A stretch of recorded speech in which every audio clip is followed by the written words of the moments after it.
This is Infection, the survival podcast, recorded live on Tuesday, September the 27th, 2022, episode 402.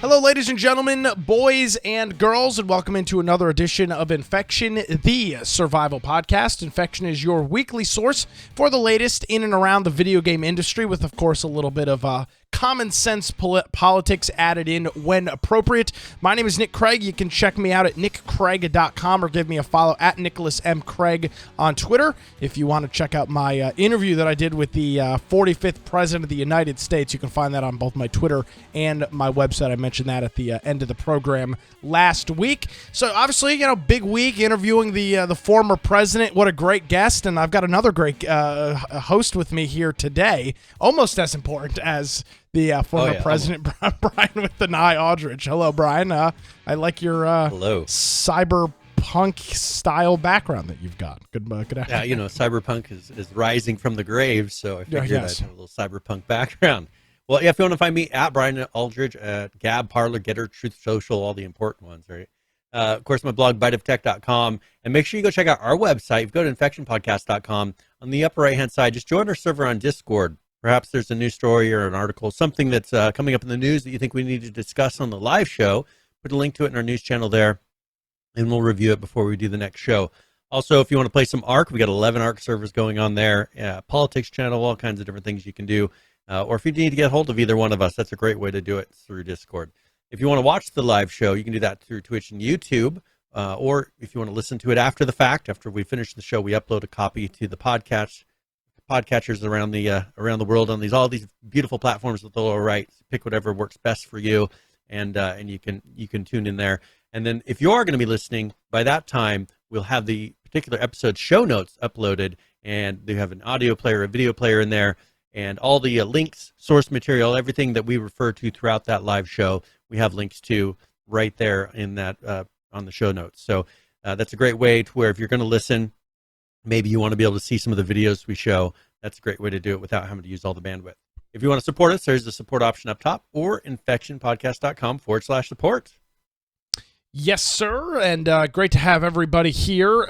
We, as I mentioned in the pre-show, Brian, we've got a lot of loose ends to tie up this week, a lot of follow-up news on a lot of different things that we've been covering. I'd like to open with this. It's a little bit further down on our list, but it's surrounding Rockstar. Last week we covered what is arguably, and I don't have all of the history on this, but I would say maybe the biggest leak in video game history, Brian. I'm not sure that there's ever been something like this. This was the what appears to be a very early edition of Grand Theft Auto 6 that was grabbed and then published online. And as I mentioned last week, Rockstar seemed very frustrated and upset with this, and I had a strong suspicion, and I even think I mentioned the idea that I would not be surprised if they, in fact, did go after somebody and try and charge them. And it was just a few weeks later, or a few days later, I should say, that in fact they did. And actually the individual happens to be in London, which kind of makes some of these things tricky. Rockstar, I believe, is a U.S. I know for a fact they're a U.S.-based company. I'm not sure if they're in London. Yeah, they have some studios in other countries. I think they do have a London. But I don't know. I don't know how that works legally, right? Precisely, yeah. So, but according to a tweet that was out on September the 23rd, which was Friday, they put out, on the evening of Thursday the 22nd of September, the City of London police arrested a 17-year-old in Oxfordshire on a suspicion of hacking as part of an investigation by the UK's National Cyber Crime Unit. That person happens to be a 17-year-old who has been determined, who has been named as the GTA hacker by police. It's part of a joint investigation between the FBI and the UK Cyber Crime Unit. And he's also, there's also some reports that he could have also had something to do with an Uber hack. Now, as of just a few minutes ago, Brian, he has pled not guilty on the hacking charges. So is this the case of the 17-year-old being responsible, and a case of mistaken identity, or just not truly the case, or is this the individual that they believe they have? I don't know. I would assume as quickly as they turned this around that this individual wasn't being very smart with what they were doing, because it was less than a week before they were found out. But again, I'm not really sure how this whole thing works. And I guess the idea I mentioned last week that some of this data was sitting on a public AWS instance doesn't seem very likely now, because this person is also alleged to have something to do with an Uber leak and hack as well. So more than likely, this would fall under some sort of criminal charges. But a 17-year-old, Brian, that might complicate things even more. Now you're talking about, at least in the United States, a legal minor. I'm not sure what the age in the UK is to charge somebody as an adult versus a minor, but that might complicate it even more. Yeah. Well, and you're right. Rockstar is based out of the U.S. Now, they do have 3 offices in England, 3 separate studios in England. So I always wonder if some of these have to do with a little bit of insider things, or how, or if it was just a security issue. If they did something, you said they did it with the company Uber, that there was something similar that happened. It could have been some vulnerability that went around that a lot of these large scale companies use, a piece of software. That's one of the big issues, is usually the back ends of these companies, to be able to work on the scale that they're working at, have very particular software that they have to use, because there's only a certain number of products that work like this. Let me say this, though. It is possible that this hack was a phishing attempt. Emailing employees of the company with a false password reset or some sort of, I get these things all the time through my work email. I'll click on this to check your health insurance status or update your 401k and stuff like that. And they're spam. And the goal is for you to give them your Fidelity login so that they can go and take advantage of your account. It could have been a phishing attack. Now, that doesn't mean that it's still not, I don't know how the legal definition of hacking works, but, it's not necessarily, this nefarious thing with a back door and all of this. It could have been something as simple as knowing the password. Ex facto war games, as I mentioned last week. Yeah. That wasn't a hack. That was knowing the password for the guy's dead son or whatever it was. Social engineering that got him into the computer system for NORAD or whatever. Well, and a lot of times knowing, and being that they had 3 offices in that country, it could be just knowing a little bit about the company, or at least the local company, to where you can tailor something. Because we've had something like that happen with the company that I work for, where they started using names of employees and using enough information to let people think that they know, there's some sort of knowledge of the company, it's not just some random misspelled email. Sometimes that's all it takes, is having something that someone with enough inside information to understand that if I say an email is coming in from this person and it has these words, someone's probably going to click it without even thinking. And so these things are pretty common. Yeah, I get stuff specifically. Some of the phishing I get is interview requests, and it'll say something like, click this link to view the click this link to book an interview or something like that. And I've clicked them before, and then it goes into a fake Office 365 login page where they're trying to nab my password. So interesting to see how that works. This person has alleged been arrested, and now we wait and see what comes of it. Just as of literally 10 minutes ago, he has pleaded not guilty on those charges. So that's an update on one story. Another story I want to bring up here, Brian, is Logitech. A few months ago, and I'd have to go back and look at our catalog to see exactly when this was, but we talked about and reported on a Logitech handheld gaming device.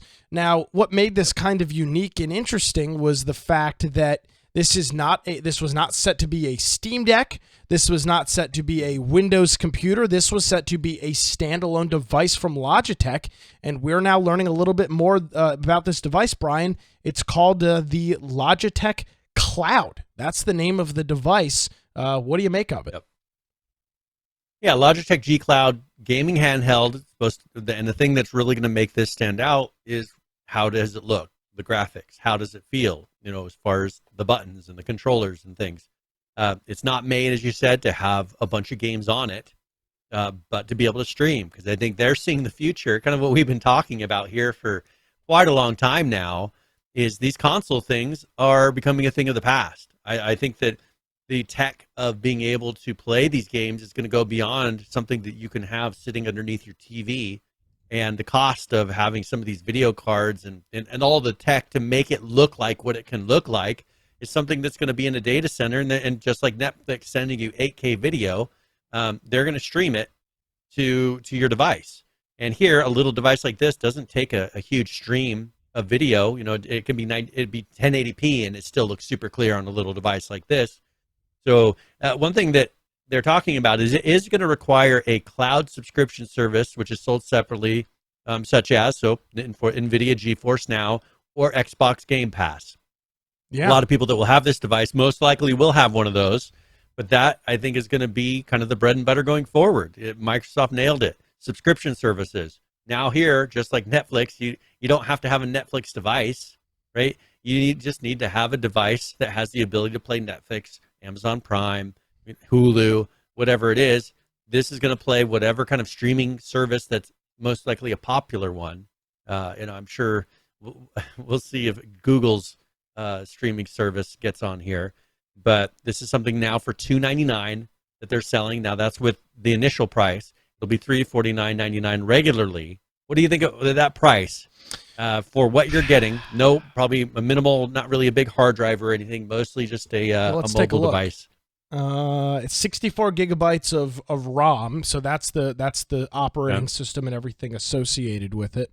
And it's running Android 11 on it with Android Google 11. Mobile service. Yep. So it's just a regular Android device. Let me say this. We have to compare it to the other device that is out, which is the Steam Deck. Now, there is the EO Neo or whatever that device is, but those things are kind of a different level. Those things are hundreds of dollars, and they're not really for the broad consumer. So what we can compare it to is the only other device, which is the Steam Deck, which their base version, which also has 64 gigabytes of internal storage, is $399. The big difference, of course, being the Steam Deck is a device that is meant to play games locally. The Logitech Cloud, the G Cloud, is set to stream games from the internet. So for $299 or $50 less when it comes out and at full MSRP at $350, for $50 less, for $50 more, you're getting a full-fledged gaming device. Now, the fact that this runs Android and will have Google mobile services makes me think that popular Android games will be available. Things like Diablo Immortal and games like Fortnite Mobile, Call of Duty Mobile. Those things come to mind as games that you could play locally. Diablo Immortal being probably one of the better examples. But I don't exactly know how that's going to work as of right now. They do say that Steam Link will be available. That's because of their Android capability. You can use the Steam Link app. I don't know, Brian. I'm not sure that at $350 this device makes sense when for $50 more you can get a full-fledged gaming device. Yeah, and I was trying to find a comparison of these CPUs. I've got struggling to find something that actually compares these two. Yeah, so a couple of actually, let me do this. There's about a 50-second little trailer that they released with this. Let's watch this, and I've got one of those comparison articles. I'll throw in the notes, and we can take a look at that right after this. With Logitech G Cloud, I can stream hundreds of next-gen games in my living room, race through space, and bravely save Earth from annihilation in my bedroom. Play pirate in private and rain death on my enemies. Kick back, kick ass, and knock off my competition in my backyard. Fulfill forgotten prophecies, slay some serious beasts, and bask in the vast spoils of my conquests in my kitchen.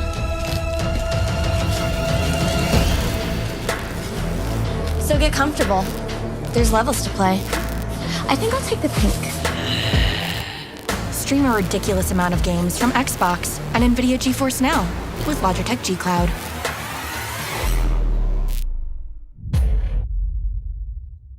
Now, I will say this. I have a lot of Logitech products now. I've got a Logitech keyboard that I love. I use a Logitech the G500 is the mouse with the 12 buttons on the side.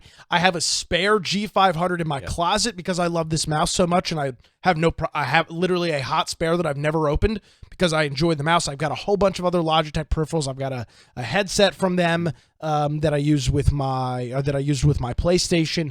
I love Logitech. They make really, really good stuff. The problem here with this device, Brian, is that it does not play games natively. And when you look at the comparison, you're looking at, while it does have a little bit of a better resolution, 1920 by 1080, in comparison to the 1280 by 800 screen that the Steam Deck has, that makes sense because it's not actually processing anything locally. So you can jack up the resolution to full 1080p. They claim to have a 12-hour battery life on this device, which is double what you get on the Steam Deck. But again, same thing. It's not running anything minimal locally. Video processing. The GPU is what really is eating up your, on probably the Steam Deck. The GPU is probably what's eating up a lot of that power. This isn't having to do a bunch of GPU work. So exactly. So the G Cloud is running an the Steam Deck Snapdragon, right? Yeah, okay. So the Steam Deck runs an AMD APU combo unit with 16 gigabytes of DDR5 memory. That's what runs on the Steam Deck. And on the G Cloud, it's running a Qualcomm mobile chip, which is exactly what it sounds like, Brian, a mobile chip. Yeah. It's a it's a CPU with built-in graphics processing. This Qualcomm Snapdragon 720G that it's running is a phone processor. It runs in phones, and that's exactly what it does. And that's exactly what it's for. This thing is a phone with a controller built and attached to it, except it doesn't have cell phone connection. It doesn't have some of the things that a phone has. I think that's going to be its biggest downfall, because think about this. If I get one of these for my kids and we go on a road trip, what good is it? Well, that was going to be my question and my point. I want to go back to the trailer, because the girl in the trailer says this at one point in the video. Race through space and bravely save Earth from annihilation in my bedroom. Play pirate in private and rain death on my enemies. Kick back, kick ass, and knock off my competition in my backyard. Kick ass and knock off the competition in my backyard. Via Wi-Fi. If you have really good Wi-Fi. Yeah, if you have Wi-Fi that reaches to your backyard. Most people's Wi-Fi doesn't go that well to their backyard. Of course not, because it's going through potentially a dozen walls between where your router is and where your backyard is. I really don't know. And Brian, I think this is a really, really cool idea, but I just don't understand what the point of this device is. Buy an Android tablet with a controller. Yeah, I think the next step for them would need to be to sell one with the ability to connect to T-Mobile or whatever type of a cell phone provider. Yeah, because that's the only way this is really going to make sense, is if I can hand it to my kid and say, here you go, so that when they're driving in the car, they can play. Now, okay, when we get bad reception through certain sections, sure, they can't do much, but at least be able to do something with it, because the only thing they can use it for is in the house. And so it's a glorified tablet with gaming controls is what it becomes at that point. Just like you said, they have good Wi-Fi on there. If you have good Wi-Fi, haptic feedback, all these different things, but same thing that a good tablet has. Well, really. I'll use an example. I think that's the biggest thing. So, and this is a real life example, and people, I mentioned in the pre-show, Hurricane Ian, as we're doing the show live, is going to get ready to batter the western coast of Florida. So presumably, and I don't know how many of our listeners here have been in a hurricane area, Brian, the power goes out, the internet goes out, there's really not a whole lot to do. You sit there and essentially twiddle your thumb for hours because there's nothing to do. Well, if you have a Steam Deck, which, by the way, you can power with one of these, huge battery banks, you could play offline games. And I'll tell you what, I've done a lot of gaming during hurricanes and storms because there's nothing else to do. There's literally nothing else to do. Once the internet is out, you realize how useless all of your technology is.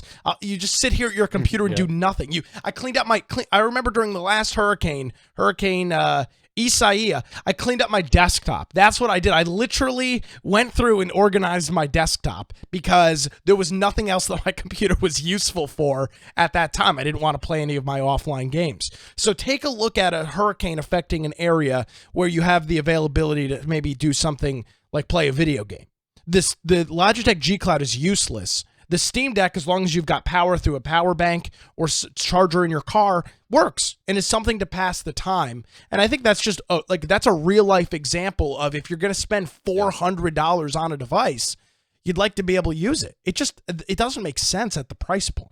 Well, and I think that they will have, of course, the ability to install probably Android apps. For sure. So Android games, things like that. So it will be a tablet. So you'll be able to play whatever games you can get on the Google Play Store. That will work, and it's got a extended memory slot, so you can go there, put a memory chip in there, and be able to make it 128 more gigs or whatever they support, 256 gigs higher. But let me ask you slower, so you could store things on there. Let me ask you this, and I'm not making a direct comparison, but well, actually, I am going to make a direct comparison. I just went on Amazon and searched Android tablet. And here's a Samsung Galaxy Tab A7 Lite.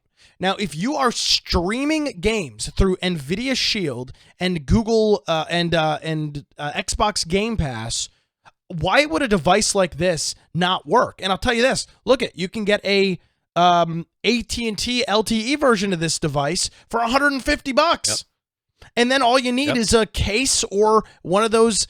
Let's see, Android tablet gaming controller.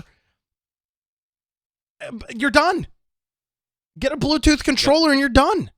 Get one of these things and you're done. It doesn't make sense for the price point. I can't wrap my head around it. I was really hoping this would be if this device, Brian, was $150, I think it's great at $150. Then it matches that tablet. It's practically disposable. I can get a Samsung tablet with LTE built in. Yeah. And then they can use it anywhere. That's perfect. It's something fairly cheap to where if the kid breaks it, correct, it's not a huge loss, right? And you can hand it to them in the back seat, and for 90%, 75% at least of the drive, they will have the ability to do stuff on the internet. Yeah. And with T-Mobile, it's unlimited internet, and to add things to your extra lines is pretty cheap. Like our son's line doesn't even cost. They threw it in for free. We don't pay for our son's cell phone line. So that. It just doesn't make sense. No, it doesn't make sense at the price point. I think it's a cool device. I would even at $300, I wouldn't buy one. At $200, I still don't think I would buy one. $150 to me seems like the sweet spot for a device like this that really is just an Android tablet set inside of a controller. The question is going to be, what does the software look like? It looks it's a custom Android launcher. By looking at this, you can see and these were some of the early pictures we saw weeks ago. It's some sort of custom Android launcher. There does appear to be some sort of friend system. You can kind of see that there. A message system. I'm not sure if a Logitech gaming account, a G account, which you have for peripherals and stuff like that, if that's how it's going to work.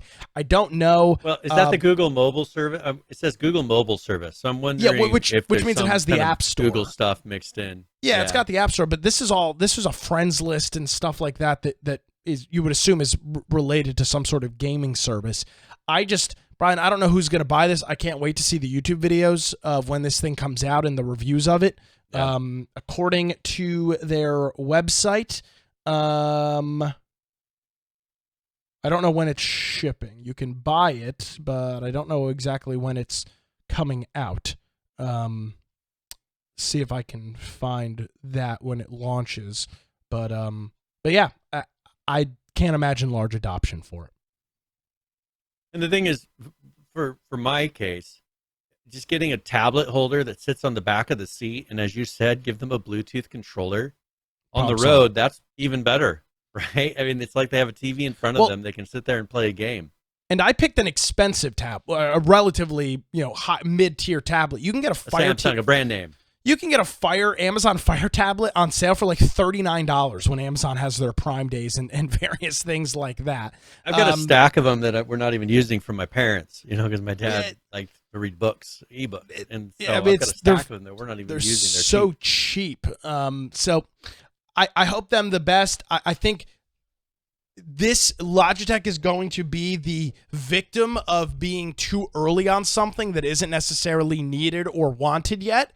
But I give them huge props for trying it, and I'd love to get hands on with one day. If it's available at a trade show or a demo at a store or something like that, I'd love to hands on with this device. I just don't know who the market is for on this. Well, and hopefully they learn from whatever mistakes they see in this and put out another iteration. Say, all right, now we're going to put out an LTE version, or we'll put out one that allows you to install. But the thing is, the goal is to play games that aren't normally playable on a tablet. And these are streaming. The problem is these streaming services are available on tablets as well. So you're not getting anything beyond the norm. And so I think once people realize that, they're going to have to make it just easy to use and friendly. Exactly.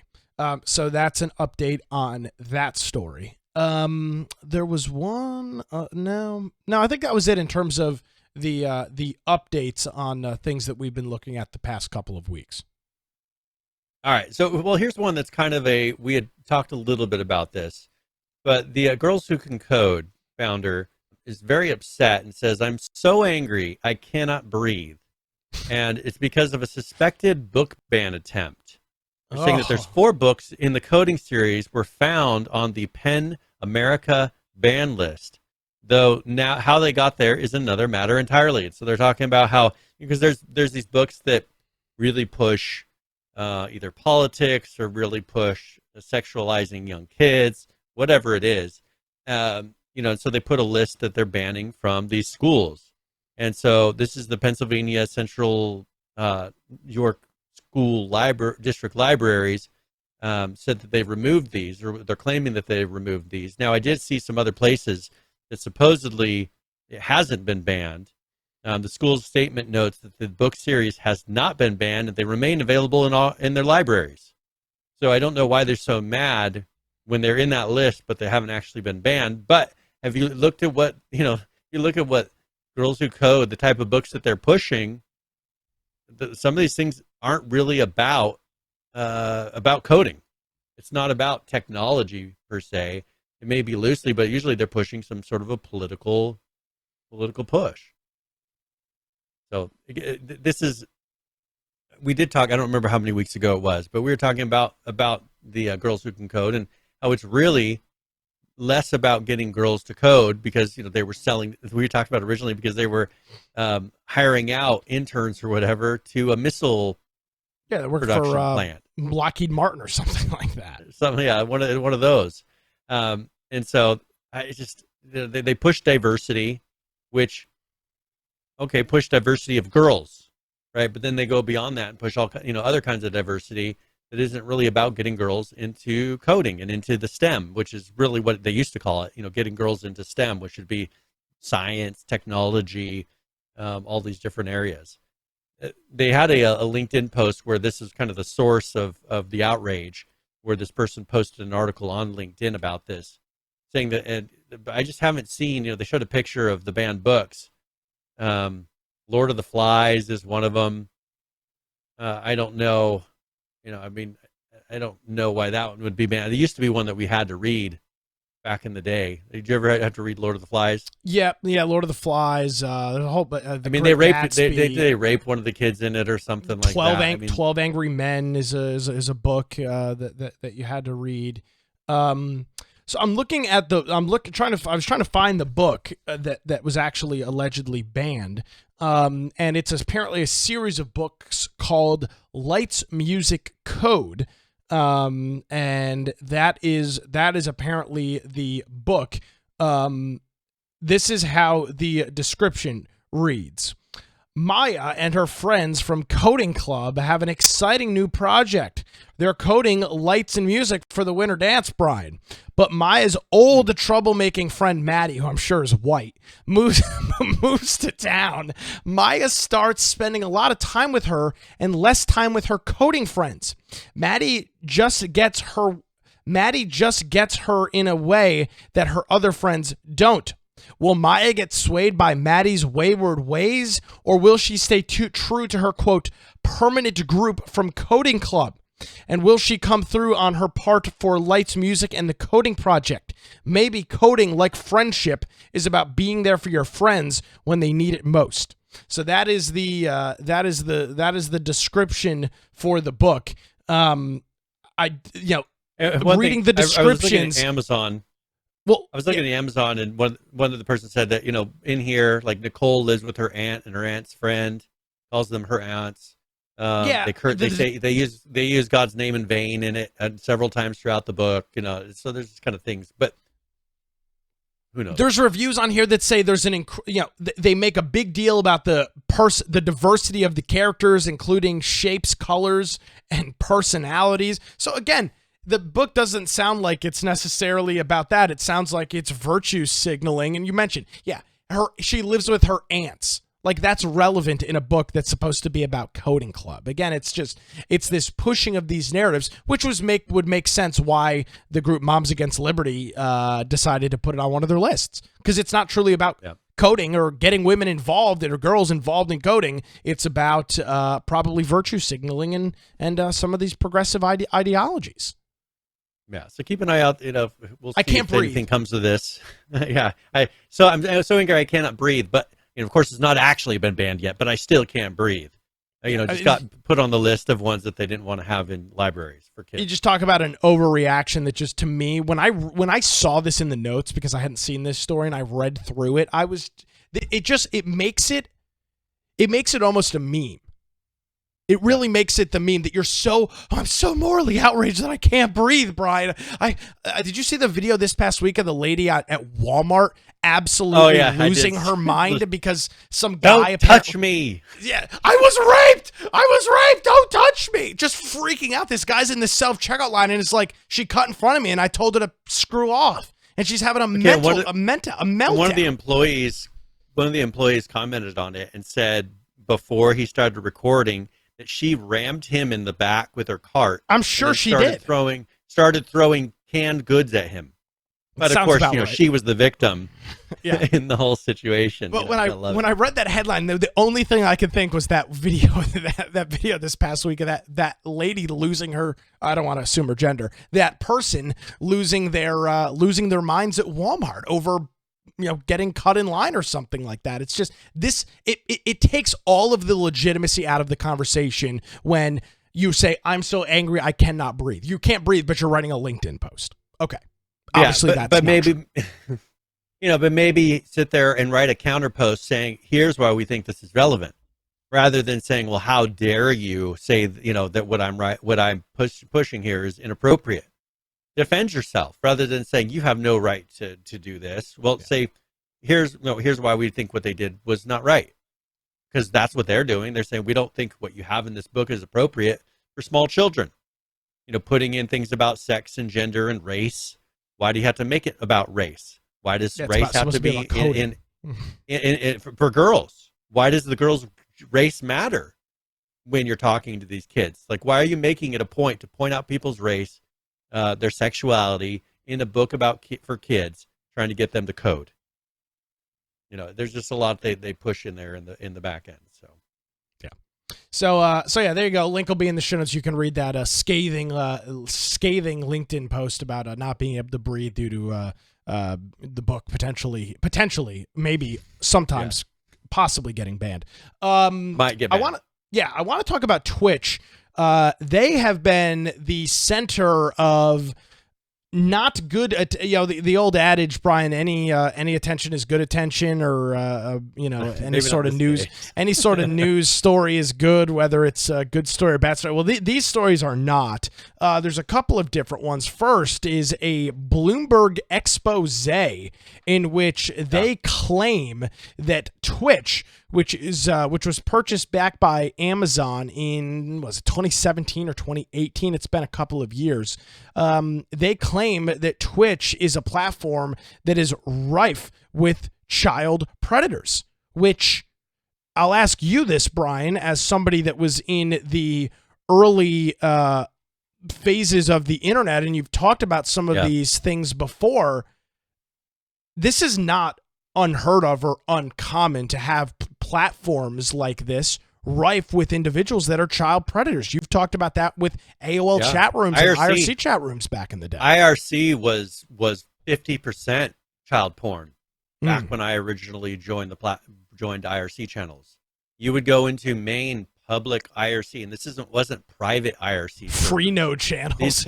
These were the main IRC servers available at the time, and you jump on there and you do a channel listing of what channels are available, not private channels, but public channels that you can jump into, and half of them were about child porn because there weren't the methods, the technology wasn't out there for law enforcement to really go and track down and find these people. All they had to do is use some sort of a VPN, or who knows if even half of them even cared at that point, because they maybe they're in a country where they weren't worried about, U.S. police coming in, tracking them down. But back then, I just remember, I was a kid back then. I was 13 to 15 age on IRC, and you saw it. It was everywhere, and you'd have people come and message you, especially on Yahoo Messenger. I mean, Yahoo Messenger used to be a cesspit, probably still is. Oh, I'm sure. I would have men message me trying to chat every week. So on Yahoo Messenger. The way that this is working, and we'll have a link to this Bloomberg article, and it's a very good article. I hate how Bloomberg does their graphical articles with all these things you have to scroll through to get to the actual story. But the gist of it is that young individuals are streaming on Twitch. I don't know how old you have to be to stream on Twitch. I think it's 16, I think, is according to the terms of service. But you've got children that are younger than the age of 16 or whatever the age is to stream using the platform. So they're streaming against TOS. But according to this, the predators are using Twitch's sorting feature to find these individuals and then chat with them. And a lot of them are streaming IRL. They're using their cell phone to stream to Twitch or a laptop to stream to Twitch, and they're just in a room. Maybe they don't have the availability to do a game capture card. So maybe it's a laptop of them as they're playing a video game. And according to this, it says that they're using Twitch's chat system to encourage the kids to dance around, and much worse. They're not isolated incidents. The article accusations and the conclusion are based on a multi-year research project and analysis of Twitch that found over 250,000 children targeted between 2020 and 2022. Now that number seems way too high in my opinion, but even if it's a quarter of that or an eighth of that, it's still an incredibly high amount. But apparently, actually, by the way, the age is 13 years old, like it is for Facebook. So that is what the Bloomberg article essentially here says, is that the Twitch thumbnails, if you're a predator or somebody like that, you can sort by lowest viewer count, look through the thumbnails, see a young child in the thumbnails, which update. I don't know how often they update, every 3 minutes or something like that, just to kind of keep it current. And use it, and then they're using it to target these kids that have no viewers, and they're able to chat with them directly. Now, is this Twitch's fault? No. Do they need to do probably a better job enforcing TOS? Maybe, but look, Brian, you look at Facebook. You had to be 13 to create a Facebook account. I had a Facebook account before I was 13. There was no. You just lied about your age. You gotta be 18 or is it 16 to buy a rated M video game or something like that, or 18? I don't know what it is anymore. To go to the website, you got to put in your age. You lie about that too. I don't necessarily think that that's Twitch's fault. So it's something that they can't really help. I mean, how do you ban somebody from using your platform, a child predator that hasn't done anything, right? They're not. Yeah. There's no internet database of IP addresses for child predators that they can ban. That's just not a thing. Yeah. So they're in a situation where, yes, I guess they could hire a bunch of people to scrub through the platform and try to verify individuals' ages, or that's about all they could do. You're not going to get viewers off but you don't have to have an account to watch Twitch. You just go to the homepage and on any computer and watch. And why do you think Google Plus did not want us having really Hangout Canopy be around anymore? Having a directory where all these public Hangouts were listed with a topic on there, it just created a situation for them that they couldn't control. They liked that it was really hard to find Hangouts because you didn't have to worry so much about predators going and finding people. A lot of them on Google Plus. Yeah, and so I think here the downside is that the solution to this is really having people verify their age, or using some sort of identification to verify. Which I don't like the idea of that. I like the idea of the internet being open and free, not having some sort of an ID card to access certain areas. But let me ask you this. It's almost impossible. The age to be on Twitch is 13. 13-year-olds don't have a driver's license or a government-issued ID. What are you going to do, give Twitch your social security number? They shouldn't allow... That's ridiculous. They shouldn't be allowing kids that young because they don't have the ability to have consent. You can't enter into a contract with a 13-year-old. You have to be 16 or older to be able to enter into any form of contract. So why are they letting 13-year-olds on the platforms without their parents' consent in the first place? There's got to be enter into contract. That 13-year-old age, though, is, I know for a fact it's used on Facebook and Twitter, and it's used on Twitch. So there's got to be something that at 13, all of these some platforms sort of parental something that you're doing. Because, for instance, 13. for my kids' Google accounts, we have a family set up under two accounts. I cannot remove them from one account and move them to the other because there's a law in the United States that makes it illegal to change the child's account. I cannot remove them from the family plan. I have to delete their account and create a new one. That was their solution to solving that problem. There are strict laws about child accounts. Interesting. And so for them to have these loose child accounts like this, there's got to be some more to it or I don't know how they're getting away with it because there are very specific things about kids accounts where you can't move your kid's account even. Yeah. So it's unfortunate for Twitch. Bad people using the internet and doing bad things is not new. I mean, you go back to How to Catch a Predator. Parents need to quit letting their kids run loose on these type of services. Now, I was on the internet, but people didn't realize at that time this was happening. And, I was going places on the internet, IRC, and, just things that most kids weren't, right? You'd hear about Yahoo, nerd, AOL, Messenger, and people doing that. But, for me, luckily, I wasn't doing anything too crazy on there and seeking these things. And you didn't have video chat back then. You didn't have internet connections to handle video chat. Sending a picture took you 5 minutes, right? Yeah. So, times were a little bit different. Now a kid can use their cell phone and stream themselves live, and there's no real record of it. Correct. We lock down our kids' phones like you would not believe. They do not have the ability to just video chat with whoever they want. As a parent, it's your job to keep your kids off these platforms if you're not going to be monitoring them.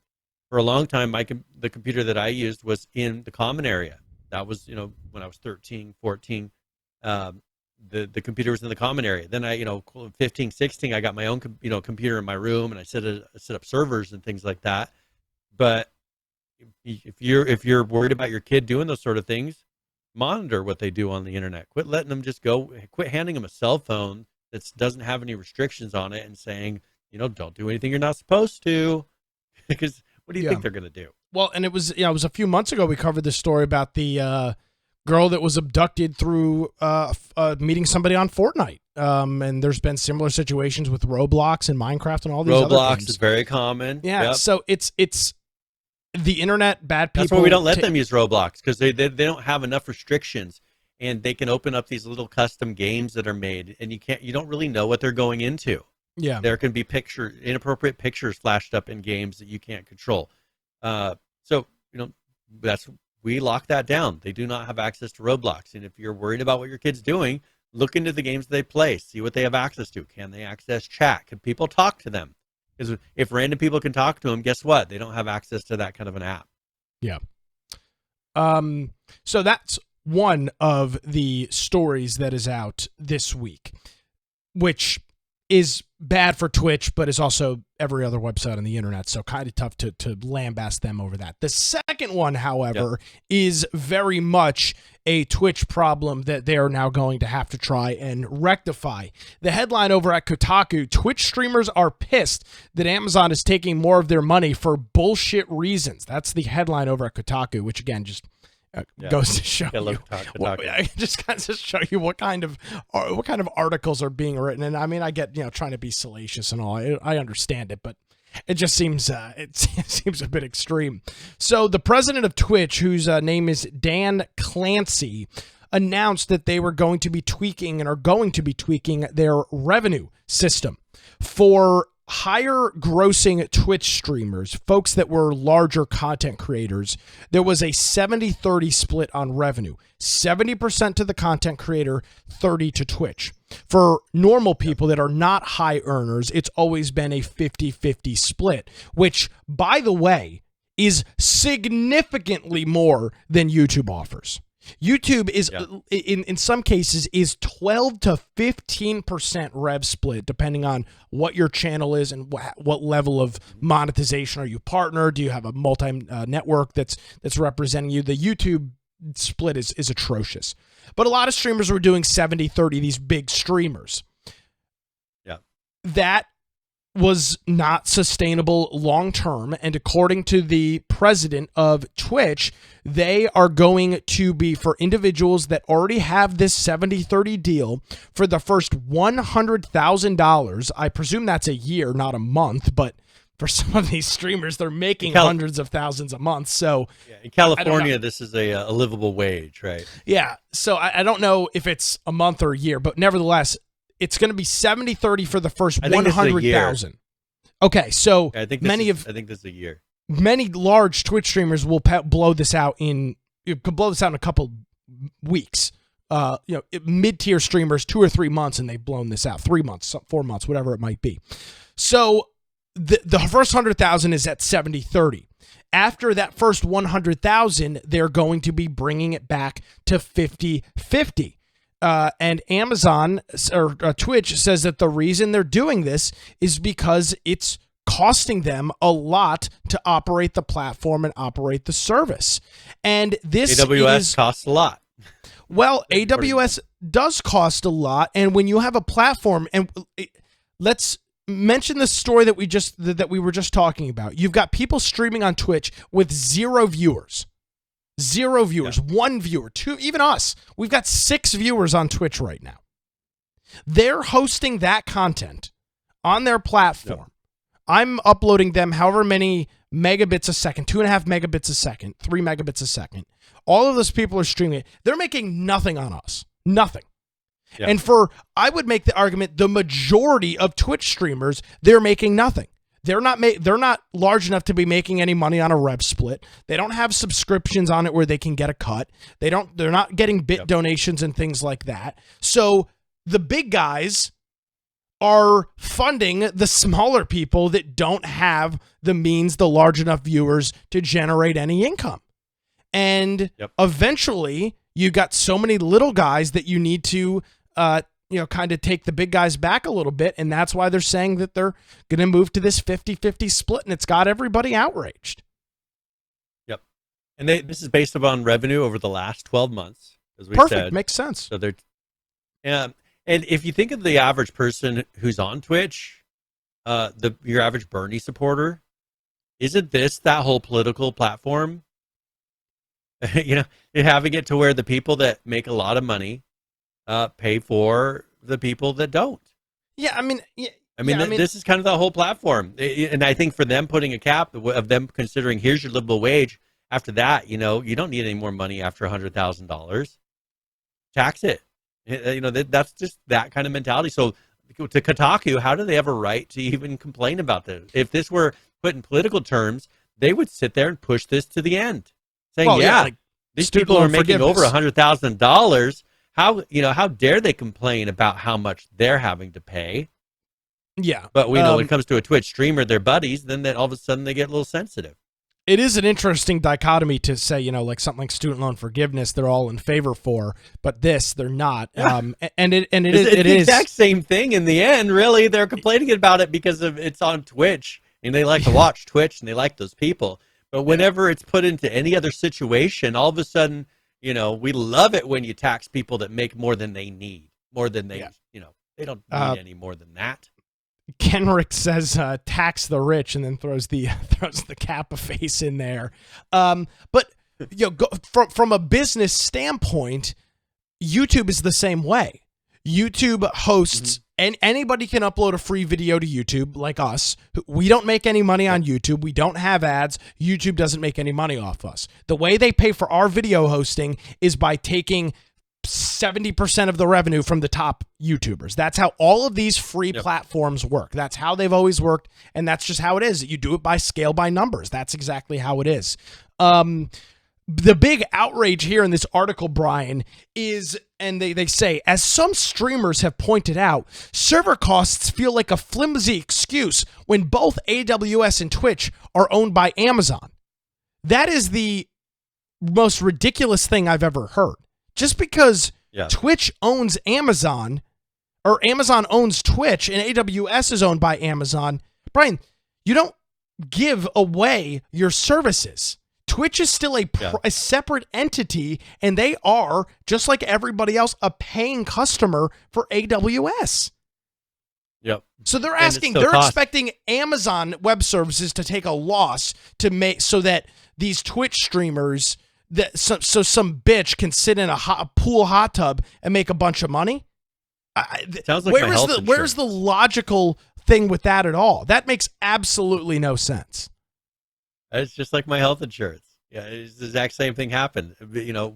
When you have it to where the people that are making money, they're able to pay for that VM server or whatever it is that's processing this video and giving it to you at low latency, all these things that they've been handing out to the average streamer here. Well, for that to happen, they have to figure out, where do we pay for that? And guess what? Now they're going to be paying it through the top streamers. Guess what that also means? Now that they don't have these streamers locked, I feel like they're really kind of phasing out. Honestly, I think they're kind of over Twitch and realizing it's a money loss, because they made it so you can go stream on other platforms. They're making it to where they don't have all these exclusive contracts. A lot of the top streamers are leaving. Now they're really taking away all the carrots for the top streamers as well. Because a 50-50 split on someone like Dr. Disrespect before they banned him would have been a pretty high amount. Or from Ninja before he left. Well, and that's the one thing I want to note is that is still a high amount when you compare it to platforms like YouTube and others. But I think, Brian, this goes back to something that we have been talking about for months, which is the general decline of a platform like this. Twitch is not new. Twitch has been out for years and years and years now, and eventually you don't have the growth that you expect or that you've seen in years and quarters past, and you have to find a way to make up that revenue. And in this case, by the way, a 70-30 split on content is pretty lucrative. Very lucrative. You don't get that at many of you don't get that at YouTube, and you definitely don't get that at Facebook. I know for a fact but you're not YouTube getting has those other offerings, kind of like what here with the subscriptions. YouTube has to where you can pay money separately to a channel, and I think they get a higher cut of that. Is it still the 50-50 type of a split? I thought they made more on those. I don't now that on Twitch, on Twitch you're always paying a 50-50 split on those. Like now, for us, people who sub to the service, we pay a high amount of that to Twitch. I believe the 50-50 split happens by default with the Amazon Prime subscriptions. That's part of the Prime subscription because it's technically free. It's essentially Amazon losing money. But for general subscriptions, which are $10 a month or whatever, that's where I believe you get the 70-30. Or at least you did get the 70-30, and now it's going to be 50-50. I still think 50-50 is a pretty good rev split. And I'll say this, Brian, if you don't like it, go build your own streaming platform. That's what we're always told to do when something happens. You don't like it, go build your own and go do it yourself. Go build your own credit card processor. Go build your own search engine. Go build your own social media. Go build your own damn streaming platform then. If you think Twitch is taking too much money, go build your own. Who cares? I don't care. Go build your own. Go stream somewhere else. Exactly. And the problem is when they did that, Rumble and things like that, then they still complain about it. Yeah. We did. The right or the conservatives or whoever you want to call them went and made their own platform, and they still try to shut that thing down. Yeah. Like, well, let them have their own thing. They won't be satisfied with that either. Yeah. Go ahead and switch to something else. And you do bring up a very interesting point, Brian. $100,000 a year is what they're going to be, is what they're taking this on, which for most individuals is an exorbitant amount of money. Now, if you're outside of Los Angeles, New York, or some of these other cities, for a majority of the people, this wouldn't even affect them. Hey, so on YouTube, I looked it up. Those sub fees are 30% on YouTube, no matter what. Okay. So it's a flat 30%. So YouTube for everybody, if you have a verified channel to where I assume that's what it takes to be able to get that. Like I could go and do that and get a 30% split, no matter how much I brought in. So are you getting 30 or are they getting 30?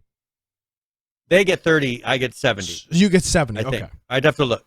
Yeah, I'd have to look. YouTube's flat 30%. That's their fee for doing the transaction. So that's the thing is YouTube, what their base offering is the first 100% of those big streamers. The 100,000 of those big streamers. So they're really just kind of almost barely getting in line, and they're only willing to do that for the first 100,000 with what YouTube offers. And so I think they're struggling to remain relevant. People are seeing, and I think before this, when it was they couldn't just turn around and say, all right, 50-50 for everybody, because guess what? Everybody's going to go to YouTube at that point. Like, what would be the point of sticking here? Our fees, they take half of them when someone subs to us. We'd make more going to YouTube and doing it there. Yeah. I can't sympathize with the outrage here. I mean, I hate to be so brash, but if you don't like it, just go somewhere else. Yep. And that's how I don't know. I don't know what to say. Yeah, I mean, it's no different than anything else that I've been told for the last couple of years. You don't like it, go somewhere else. That's what I did with Twitter. If I didn't like Twitter, because we can't expect anything to change with them, then I just deleted my account. Like I just don't support them. And if you don't like what Twitch is doing, don't support them. We have people who don't sub with us anymore just because they don't like Amazon and they don't like Twitch. They do. Fine, more power to them. I'm fine. Yeah, I don't have an issue with that. Like, stand with your morals. If you don't want to give money to them, don't give money to them if you don't like what they're doing, because that's how you tell them. Well, look at what I'll use just a quick example before we round it out. Epic Games Store didn't seem happy and satisfied with the revenue that Steam was taking. So what did they do? They created their own game store, and they charged. You create an alternative platform. Yeah. Okay. And and eventually that may influence Steam to change their ways if they see competition from it. Exactly. And it's funny is all these people will jump to YouTube, and then at some point YouTube will also change their ad split because all of these things are dynamic and change. And again, it all comes down to revenue and bottom line. And you can't give away the farm so that you can make a bunch of verified Twitter accounts happy, which is, it seems like, what all these people want. And I think Amazon's kind of struggling right now because if you look at what they're doing across the country, they're scaling back with a lot. I think they had a big boom. And it seems like they're scaling back with their warehouses and everything else because the economy's tanking. People aren't buying as much stuff because they don't have the money. They're choosing food over devices and gadgets and things. I mean, there's still people buying things, but I think compared to what they were doing a number of years ago, it's way down. There was a report out I read on my show this past week that Amazon has actually canceled a number of planned facilities that they were planning to open. One of them is actually, and it's not confirmed, it's not determined whether it's been canceled or not, is a plant here in southeastern North Carolina that they were scheduled to open, and it's kind of up in the air now whether they're opening it or not. So yeah, same thing with that. They opened one here, and they have a whole top level that's supposed to be all offices. Guess what? Not a single person in those offices. Yeah.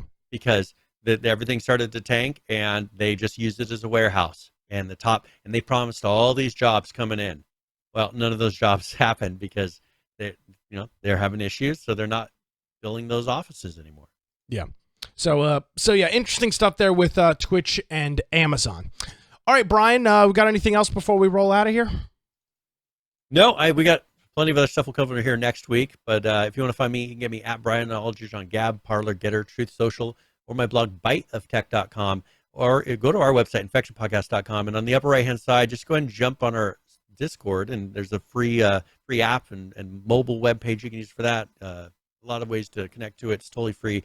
And on there, we have a news channel. So if you want to submit a link, a topic that you think we should cover, we'll review that before the next live show. We've got our ARC servers on there, 11 of them running, all different maps. So you can jump on there if you're interested in playing some ARC. And a lot of other channels like politics and everything else. So if you need to get a hold of us, that's an excellent way to do that as well. If you want to watch the live show, as we said, you can do that through Twitch and YouTube, or if you can listen to the audio version, which is uploaded after the fact. So if you're listening to it only, you got to wait till the live show is done, and then we'll put a copy of that on there. And there's lots of different ways to listen on the lower right-hand side. And if you are listening, jump onto the particular episode show notes, and we've got a video and audio player built into that page, and links for everything that we discussed during that show. It makes it really easy to do. And maybe there's a video you want to watch that you've heard, but you wanted to see what it looked like, and we have links for those on that page. If you want to support us, there's a support option in the menu, or infectionpodcast.com/support. Yes, sir. Brian, thank you very much. Greatly appreciated as always, and we will see you next week. Talk to you soon. Alrighty, folks. As I mentioned in the intro, if you want to check out my interview I did with the 45th President of the United States, whether you like him or hate him, it's still pretty cool to talk to a former president. You can check that out at nickcraig.com or over on my Twitter at Nicholas M. Craig. If you missed any portion of today's show, maybe you want to read that scathing Instagram post about not being, or LinkedIn post about not being able to breathe due to your books being banned, you can find all of those on our website, which is infectionpodcast.com. Thank you so much for joining us, everybody. Have a great week. We'll see you next time.